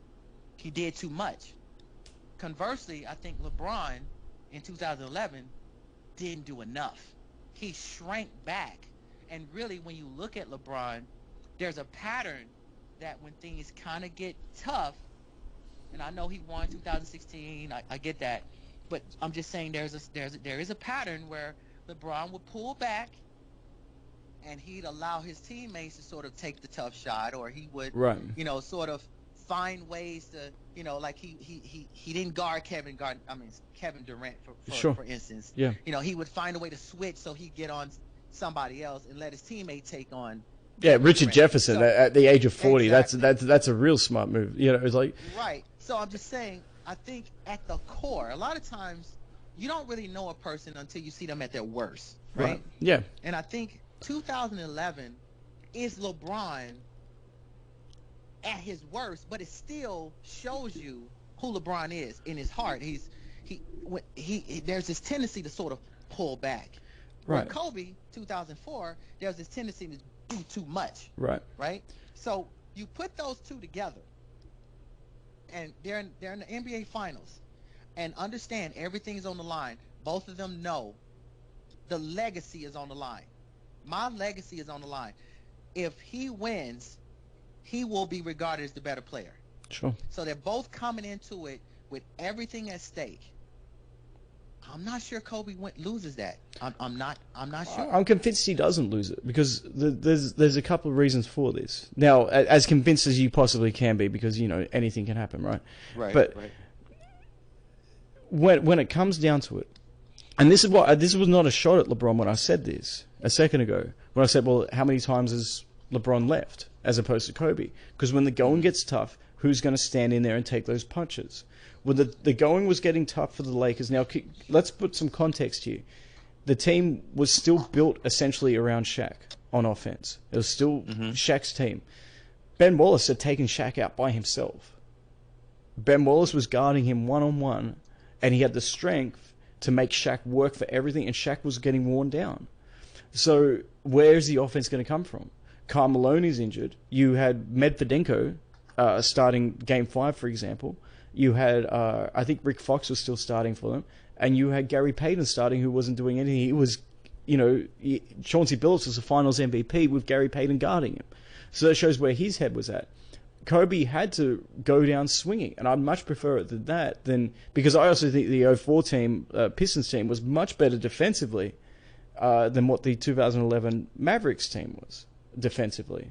The big difference is on the other side of the ball. Dirk Nowitzki was playing unbelievable. Obviously, the Pistons didn't have somebody like that on the offensive end. So that would have been a hell of a series too, by the way, if we ever got those two teams matched up. But I don't want to get off topic with that. But at the end of the day, I prefer somebody going down swinging and going down fighting than shrinking in that moment. I prefer somebody, because that shows to me they're still confident. They still care. And in 2011, LeBron was not confident. LeBron was getting torched by Jason Terry. He was getting torched by, who's that little guy? JJ Barea. He was getting embarrassed by these guys. Remember, he said he was going to JJ Terry started talking, and LeBron was like, no, we'll shut him down. And then Jason Terry's hitting 30-footers on top of him. And, it was embarrassing to watch, thinking that this guy is meant to be the best player in the world. And then, of course, after all those embarrassments, after all of that, people forget about this. Game 6 of that series, Dirk Nowitzki goes off to one of the worst starts he's ever had. All the pressure's on. Now, Dirk's had a history of choking too, of all people, in big moments. Think back to the 2006 finals. He gets off to a terrible start. This is the moment that because it's only a 3-2 lead for the Mavericks at this stage. This is the moment that the Heat can really gain momentum, blow them out of the water, just like the Lakers did to the Celtics in 2010, because they were down 3-2 when they went back to Staples. That was their moment that they could have seized. Instead, what do we see? Deshaun Stevenson, who had a history of LeBron when he used to play with Washington, he starts making threes. Jason Terry comes over. He starts making shots. LeBron shrunk again. It wasn't just those moments in the fourth quarter. That was a pivotal moment, and then they just fell apart. And compound that with somebody who's willing to allow their teammates to get blamed, and then leave a team in ruins when they leave consistently. I don't think there's any question in my mind. You have a prime Kobe, all things equal, because you said before, what's the perfect team for LeBron? 4 other All-Stars. That's really, or 4 other Hall of Famers. That's a perfect team for LeBron. And I'm not joking with that. You look, there's a history of him. I mean, what happened last year with LeBron? Obviously not in his prime, not too far from it either, by the way. You look at his playoff run leading into the finals the year prior, his last year in Cleveland, he's playing pretty good, right? At least on the offensive end. Right. What happened, though, when he went to a team that slightly wasn't perfect for him, slightly wasn't built for him, wasn't built around him? They didn't even make the playoffs. Like, you've got to be kidding me. Now, you might say, well, Kobe didn't make the playoffs in 05. Yeah, but he was injured. And it wasn't a cop-out injury, which is, what we saw with LeBron last year. Allegedly, right? We don't know, but we'll stick with allegedly. So what I'm saying, if you've got these two going at it. Now, I will say this, though. Because this is more, I wanted it more of like the discussion between Kobe and Jordan. I'm a lot more. I think this will be controversial to a lot of people, but I don't care. I think the gap between Jordan to Kobe is a lot less than Kobe to LeBron. Because at the end of the day, basketball is a killer instinct sport. You need to have that confidence. And Jordan had it probably a little bit more than what Kobe had it, but Kobe's got it a hell of a lot more than what LeBron's had it. LeBron, and you brought up 2016, let's not forget the injuries the suspension of Draymond Green and the injuries that Andre Iguodala sprained his back. And then Andrew Bogut, the guy that was actually protecting the rim, I know he was kind of like, not a significant player, but he was in terms of their defense. Well, it was significant because Golden State became a small team. Yes, and now LeBron was essentially LeBron was the biggest guy on the court at that point. He was just driving and dunking, and then you had Iggy, who can defend him, playing out there with a sprained back, so he wasn't able to defend him the way. If LeBron really had turned the corner, we would have seen it the next 2 years when he was going up against Kevin Durant. And that's why I was so disappointed in that first finals between Durant and LeBron. That was his moment to prove that what happened in 2016, if he could duplicate that against the Warriors with Kevin Durant and everybody healthy, then I would have him in the top 2 players of all time. I would, without question. And there's no guarantee from that point forward that Jordan would be number 1 at that stage. So if he won 3 titles, 4 titles, whatever it was... No, not necessarily blasphemy. I'm just saying, if LeBron was the guy that shut down Durant and was a catalyst in them winning against that Warriors team back-to-back years, I'm not sure that I would say that Jordan is better than him at that stage. Because I don't think Jordan could have done that. Now, clearly LeBron couldn't do it either. But what I'm saying, that was LeBron's pathway to greatness, because he would have led him to a three-peat as well. In Cleveland, of all places. So I get what you're saying in terms of blasphemy because you grew up with it, but I'm just saying, like, LeBron's had his opportunities. When Kobe had his opportunities... go. Well, I was just going to say, I don't really play that game. I know a lot of people do where they say, well, if somebody does X, Y, and Z, then that means they're better because the other person didn't do it. I mean, you can do that you can find infinite number of ways to differentiate two players. I sort of look at the totality of their careers. I look at the way they dominated the league. I look at their skill set. I look at how they led their teams. Sure. Their record in not just the record, but their play in the big games. Right. It's a lot more involved than just because to me, you are who you are. Like once you reach your peak, after that you're just accumulating. You're just accumulating achievements and statistics. It doesn't necessarily make you a better player. Right. It just means you played long enough to do more stuff. I look at who is this person at his apex, at his best, and is that person better than this other guy at his best? So, 10 years after that, if they do something amazing, but they're not even as good as like LeBron could do something amazing in 2016, but he's not even as good as he was in 2012. Oh, I don't know about that. He in the 2016 finals, that was one of the great finals performances. All things considered. Against guys 6'3". Playing against guys 6'3". But that's where my point was, though, TJ, is if he was able to duplicate that, if he was able to duplicate that up against the Warriors when they had Iguodala healthy, and they had Kevin Durant on that team, and they still had the Splash Brothers. If he was able to duplicate that and still get them to victories and still beat that team, if he was able to do that, then that is something that and obviously Jordan never had the opportunity because he never played that. But I think that is something that that is something that not even Jordan could have done.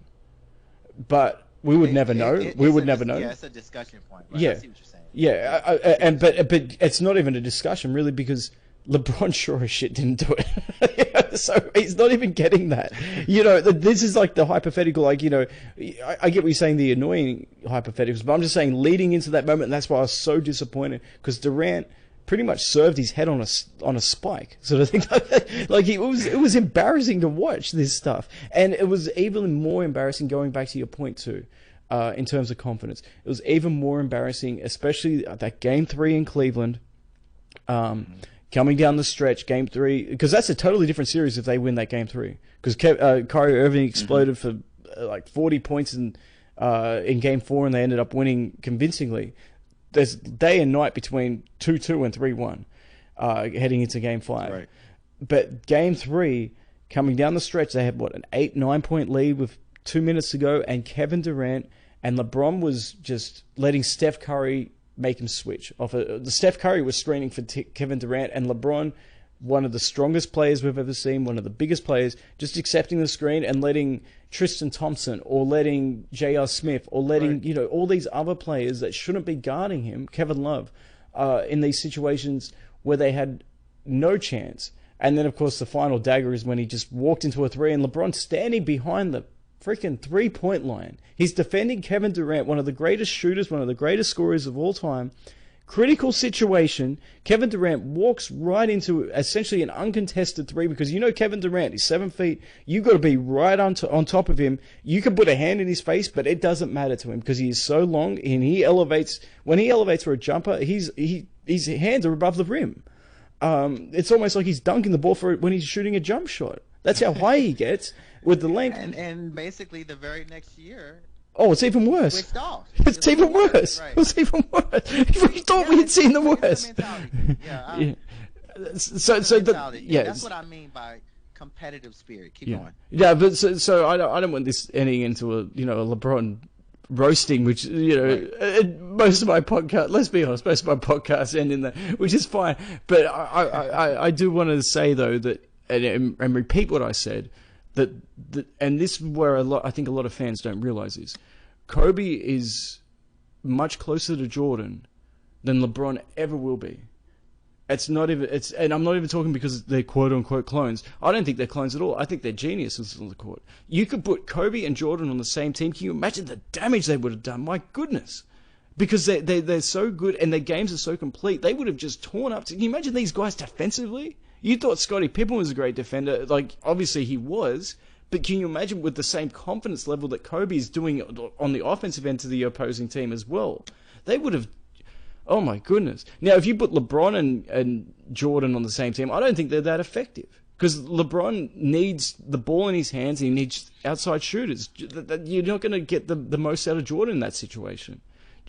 So I guess what I'm trying to say here is the question of whether Kobe was a genuine clone of Jordan is not accurate. They're totally different players, and they've shown they're totally different players. In terms of their skill set, it's very similar, but that's not something to disrespect Kobe by.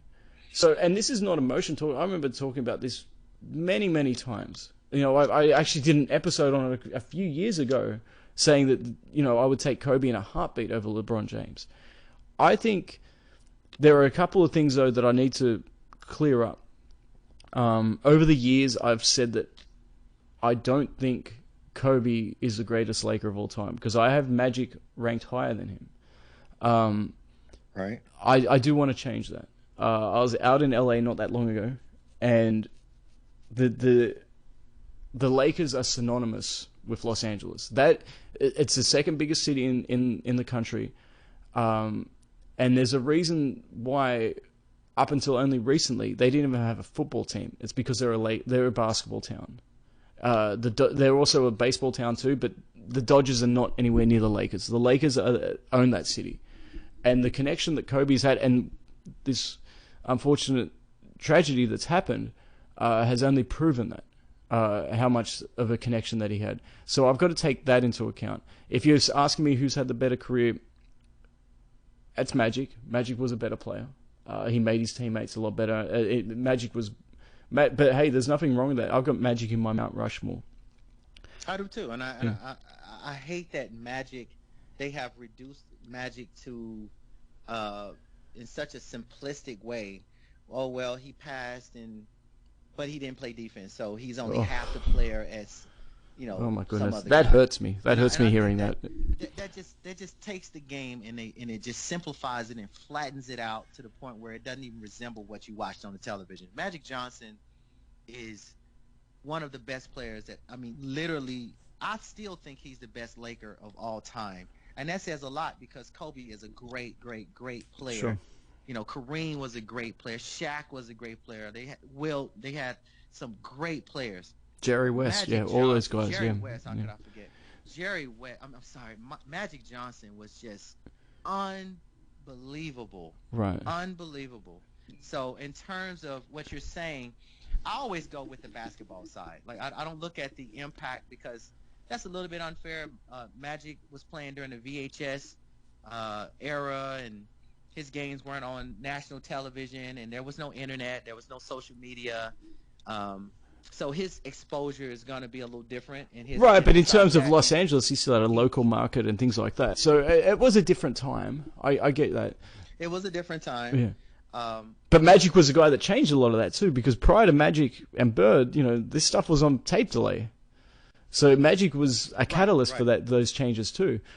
But I'm not going to dispute what you're saying. I completely get the basketball only element to it, but I'm just saying, like, in terms of, if I'm going to say greatest Laker, you've got to also include the impact of Los Angeles. And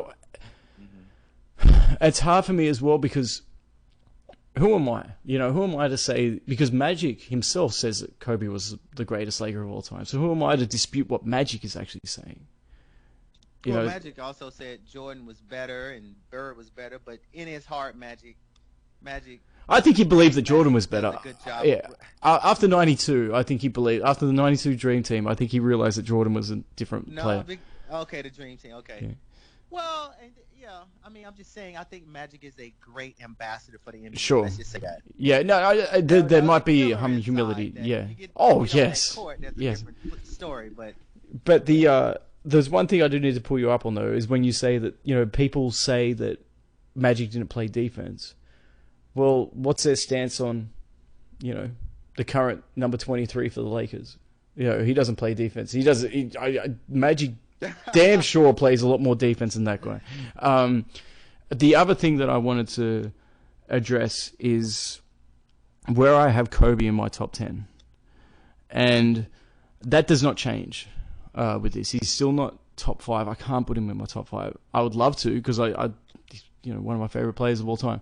But it's unchanged. It's still Jordan, and this is in order. It's still Jordan, Wilt, Magic, Bird, Bill Russell. That's my top 5. Kareem is 6. Wait a minute, you just said 4. You no, said Jordan, Russell, Magic. yeah. Jordan, Wilt. You said Wilt. I didn't hear Wilt. Oh, sorry, maybe I didn't say it. Jordan, Wilt is number 2, and then I've got Magic, Bird, and then Bill Russell, and then. Hakeem is number 6, and then it's Kobe at number 7. That has not changed. I'm not. If anything, maybe I should look into whether he's better than Hakeem Olajuwon, and maybe there's an argument to be made there. But he's still not cracking the top 5.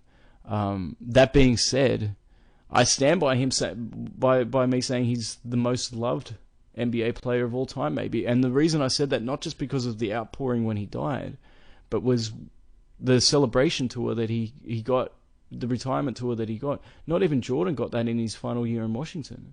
And Jordan got nowhere near that. Well, let me ask you this. Hold on. Yeah. Hold on just a second. What about Shaq and what about Tim Duncan? Where would you rank both of those players? Shaq is actually on the outside of top 10. Tim Duncan is ahead of him. So I got Kareem after... You say Shaq is where? He's number 11.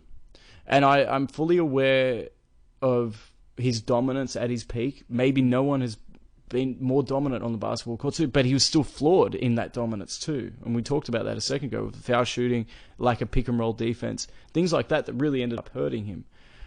So I've got to put him outside the top 10 because the top 10, the 10 greatest players of all time is a very crowded list right now. Do I put him ahead of Kareem? Do I put him ahead of Tim Duncan? Maybe ahead of Tim Duncan. But that's an argument that you can wage because Tim Duncan never really hurt his team the way that Shaq has hurt his team in big playoff series. Whether it's the series against Detroit, because not only did Ben Wallace contain Shaq. There's a reason Chauncey Billups lit them up. It's because they just went screen and roll all the time, and Shaq couldn't defend it. Shaq couldn't step out, and Chauncey Billups was getting target practice 20-footers all day. So I do have Shaq. And so is it? Sorry, go.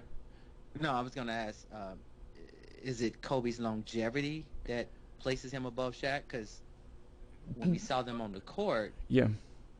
No, it's not the longevity. It's the ability for Kobe to play and be a hybrid. So he can be the number 2 guy, but also be the number 1 guy when they needed it. I never saw that out of Shaq. And don't say 2006, because with Dwayne Wade, Shaq wasn't even the best center on that team. It was Alonzo Mourning who was coming in and disrupting all the teams and bringing energy on the court. Shaq was really not an effective scorer on that team or an effective player on that team. He brought a certain air of confidence that they had, but that was Dwayne Wade's team. And the second best player was probably, definitely in the playoffs, was Alonzo Mourning, coming off the bench behind Shaq.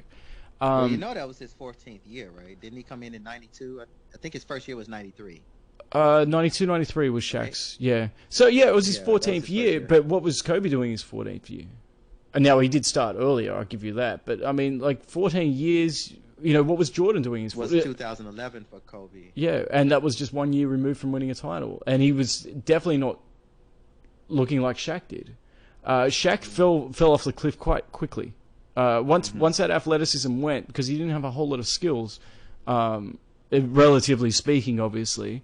It wasn't like Patrick Ewing or David Robinson or even Tim Duncan, where they had a jump shot. They had great fundamentals on the defensive end. Shaq never really had that.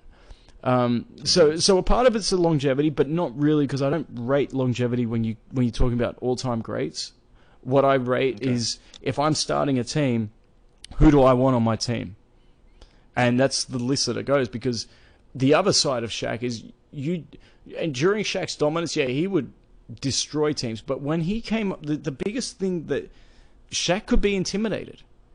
And he wasn't intimidated by anyone bigger than him. He was intimidated by the Dennis Rodmans, by the Hakeem Olajuwons, by the Ben Wallaces, the Tim Duncans, the guys that would actually be willing to put their body on the line and say, no, you're not. I'm going to endure whatever punishment, physical punishment you throw at me. You can toss me around, you can do whatever, but I'm still going to be standing there, and you're still going to have to go through me. Shaq was then nullified by those guys. Dennis Rodman was only 6'8", and that's what he was listed at. He was really like 6'6", and 230, 240 pounds, whatever he was in '96, and he was able to contain Shaq because Shaq didn't go through, and I know that's a younger Shaq before we get into that, but Ben Wallace wasn't that much bigger than that, and he was able to contain Shaq.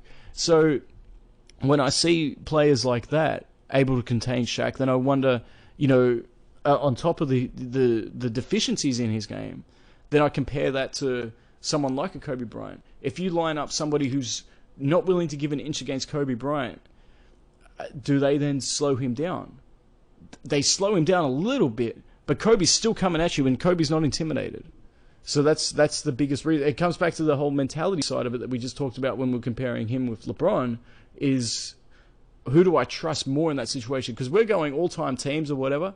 The guy that's going to be guarding Shaq is not going to be, Todd McCulloch or Rick Smits. It's like towards the end of his career. It's going to be a legitimate player who has, it's going to be Hakeem. It's going to be players like that who are willing to guard him, and that's what the standard they're being held to. So I like what Shaq did against Rick Smits and what he did against Todd McCulloch and Dikembe Mutombo, and you said Shaq was 34 or whatever. What Shaq did in the 2001 finals, Dikembe was 34. So what he did there was impressive. But if we're looking at it from the grand scheme of things, what was his competition really like when he was the most dominant player at that position? It wasn't great. And I think that a lot to be said for that. That's interesting. Interesting. I think that's a pretty good point. I will say this, though. We got to give the counterpoint, though.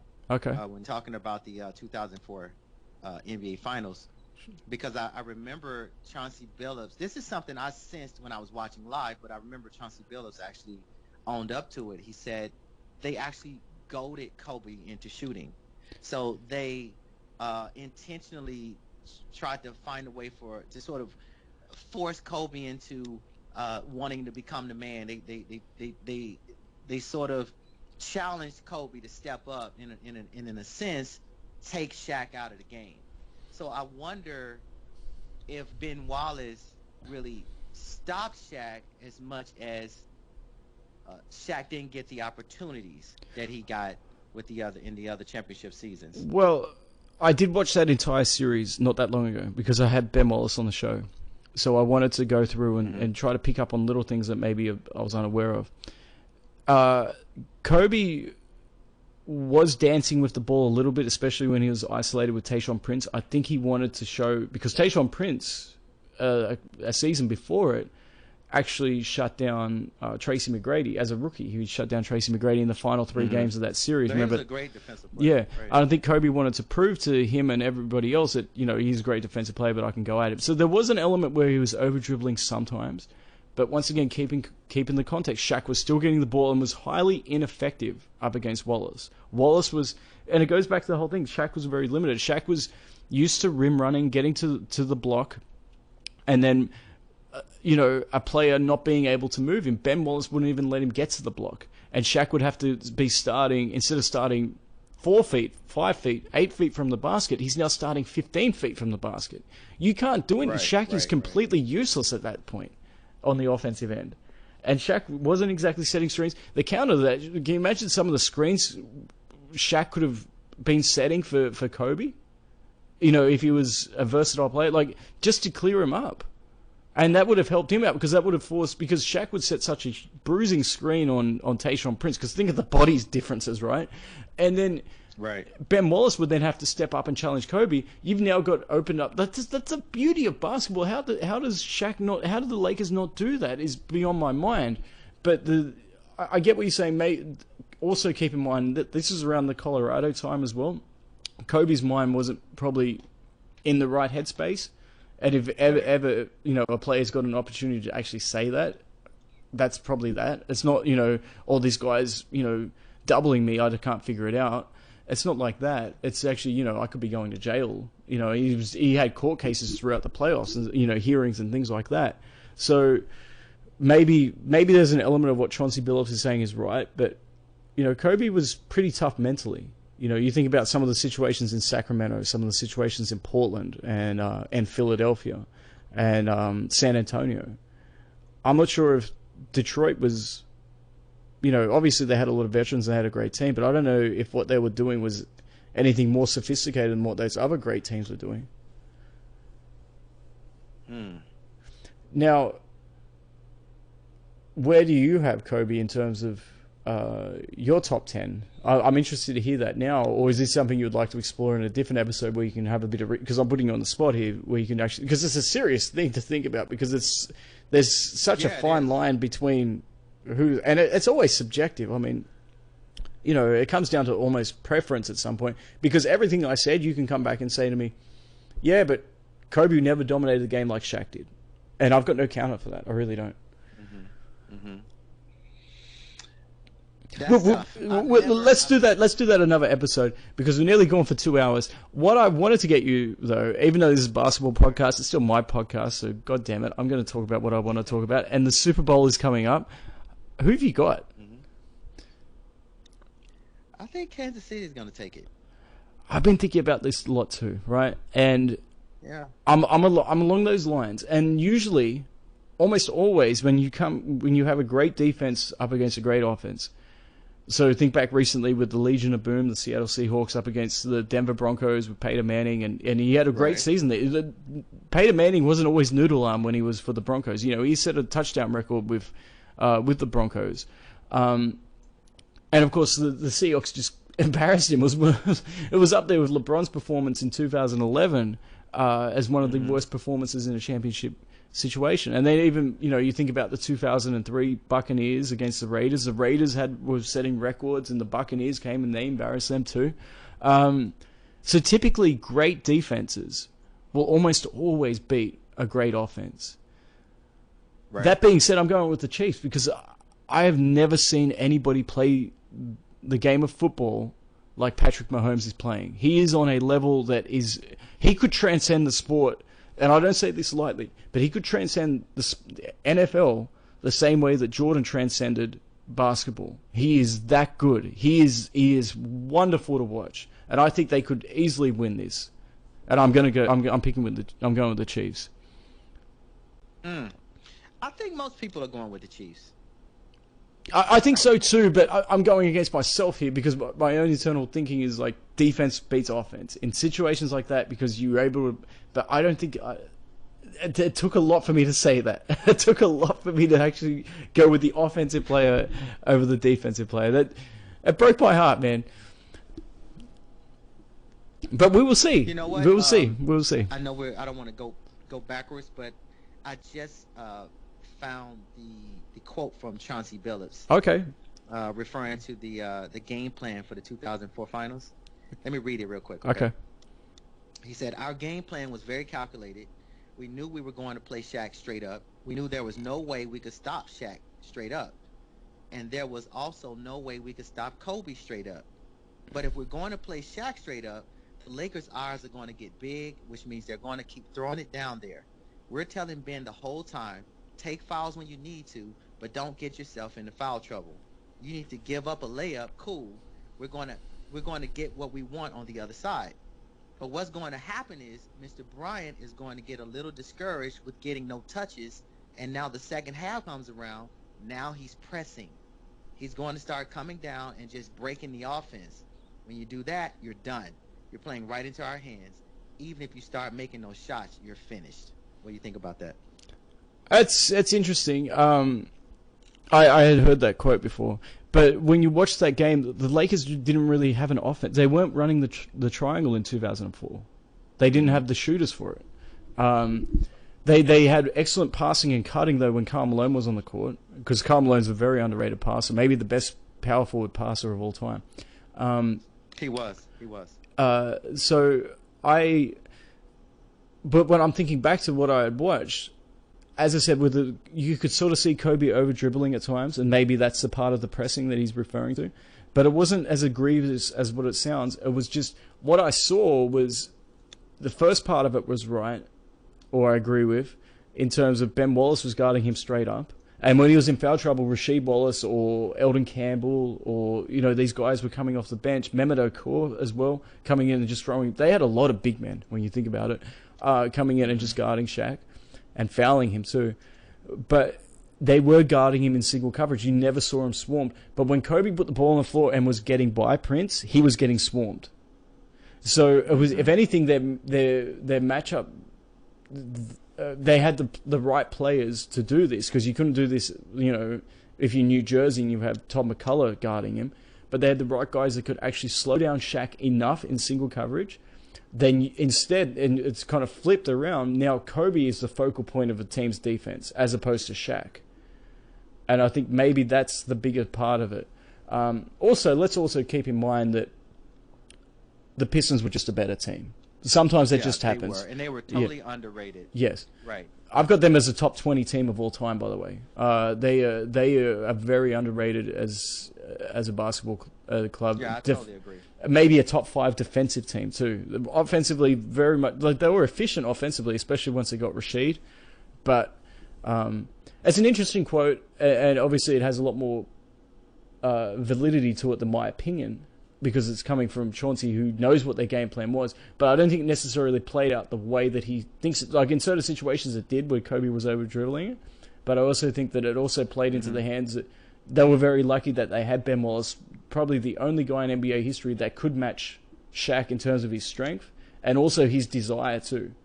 So he wasn't, right. Like he had enough pride out there that he would, you saw what he did to Shaq, with that block, and a few years later, like that's how strong he was. He put Shaq flat on his back, and you might say, well, Shaq was older then, and that was the year they won the title in 2006. 34-year-old Shaq, right? I don't think Ben Wallace was that much younger, and also, I don't think Shaq lost a lot of upper body strength at that point. Maybe lower body strength, and for Ben Wallace to be able to, it just shows exactly how strong he really was. It's an interesting quote, but I stand by what I said in terms of. Well, yeah. No, I think you gave a good analysis. It's always good to go back and watch the teams play. Yeah. There were plenty of times when players would give such quotes, about the Bulls or about a Bulls opponent, and then I'd watch the series, and I'm like, I don't see that. I mean, Mm. that might have happened, but I don't. I don't. What I'm looking at looks a little different than Right. what this player said. So it doesn't mean that you're wrong. It's just that um, you may have a different interpretation on what you're seeing, but also maybe Chauncey, sometimes you can play a game and you look back and you have a game plan and you think you follow through on the game plan and you know you really did. And I don't think they go back and rewatch these games over and over and over again like we do. Right. And so, a lot of times they're going by just their memories. So. Well, I'll tell you something very trippy, and then we'll finish up the show on this. I'll get you the final words and everything at the end of it. But I used to play rugby and my games were recorded and everything like that. And when you experience something first person, so, you experience a tackle or breaking a tackle or making a move on somebody or whatever it is, you've got a memory of that, right? But then, you sit back and you're watching it from a camera angle, right? And then when you think back to it, it's no longer the first person thing. You think back to it, and it's now the camera angle that's replaced it because you've seen it fresher. So, as an athlete, it's such a blur out there on the field, and I'm assuming on the court as well, because everything's happening so quickly. So one or two plays might stick in your head, like as I said, Kobe over dribbling with the ball or whatever, and they might think that happened a lot more frequently. But that's just because those things stand out a little bit. And because it's so quick, I don't know. Anyway, TJ, this has been a pleasure. Before you go, I'd like to get your final thoughts on this conversation and everything, obviously with Kobe as well. If you'd like to, the floor is yours. Take as much time as you like. Hey, thank you. I was taking a nap Sunday afternoon, and I woke up to about, it felt like 20,000 texts. And all my friends were texting me, and they said, "Man, did you hear about Kobe? Did you hear about Kobe?" And I read through all the texts, and all they talked about was, "Oh, it looks like his daughter is okay," or "It looks like everything's okay." And so they never actually said what the problem was. And so I read through all of them, and then I just said, "Okay, well, if it's something big, it'll be on ESPN." So I go to ESPN, and plastered on the front page was Kobe's face, and it said, "Sources: Kobe confirmed dead in helicopter crash." This is before we found out his daughter was in it. Sure. And I couldn't believe, I just couldn't believe what I saw. I said, "Wait a minute, confirmed?" Like it wasn't the dead that caught me. It was the confirmed part, because there's always rumors or speculation, stuff like that. But when I saw confirmed, I said, "Wow, he's gone? You mean tell me he's gone?" I couldn't believe it. It was such a shock. And the rest of the day, it felt like a funeral in here. My daughter, 16 years old, she came out and she knew something was wrong. And she said, "What's wrong?" And I didn't even tell her. I just turned on the television. And of course, on ESPN, they're running this, eternal loop about Kobe, and they're showing that 1978 to 2020. And she doesn't watch basketball. She's only 16 years old. He retired when she was 12. But she knew him. Okay? He had such an impact that my daughter knew him. And we were just looking at each other like, wow, this is what a statement to life. It's one thing when someone like Moses Malone passes away, or Will Chamberlain passes away because they're older. But when a young man full of life that we see on television all the time die in such a sudden way, it's jarring. And, I was never the biggest Kobe fan, although I respected his game, I respected his skill level, and I respected his competitive spirit. So what I didn't like was purely a preference on the basketball court. It wasn't anything about him. In the same way that, I prefer Penny Hardaway over T-Mac. It was something like that. But, man, it affected me, and it still affects me, the fact that he's gone like that. So I'm glad you gave me an opportunity to sort of go back through our memory and recollect on all the excitement, all the emotion that Kobe brought out in us. Because at the end of the day, he was a genius at what he did, and he provided something to the world that very few people have ever provided on that level. I mean, he was a genius from the word go, and I pray for his family and all the families that were on that plane and everybody affected by the sudden death of those people on that, helicopter. And I wish them the best. That was beautiful, man. Let's finish up on that. And thank you, TJ. Thank you to everybody listening. To all you crazy feminists, do not email me again. TJ, it's been a pleasure, man, and we'll get you back on very, very shortly. I love these conversations. All right. And once again, looking forward to it. Yeah, I'm